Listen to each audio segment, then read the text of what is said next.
भैया हो उड़ता उड़ता खबर मिलल बाटे कुछ बॉस फिल्म से। आ जाई वीडियो में पूरा बताए वाला बानी। गर्दा हुई हो भैया, गाना के खबर मिलल बाटे।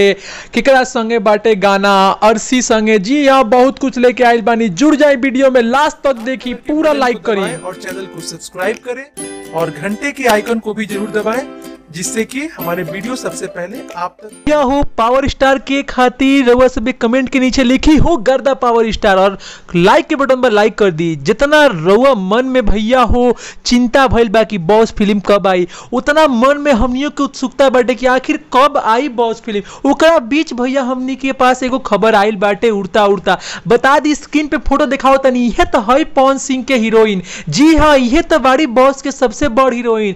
यह तो बाड़ी लीड रोल में। आखिर के है भैया हो? याद करिए, एगो वीडियो बहुत पहले बनौले रही। इनका नाम है अर्शी। और बता दे रहे वो सभी कि भैया पावर स्टार के साथ इनका संगे कम से कम 2 गो गाना बाटे फिल्म में। जी हाँ, ऐसा खबर आ रहा बा। ये अर्शी है भैया, अर्शी इनका नाम है।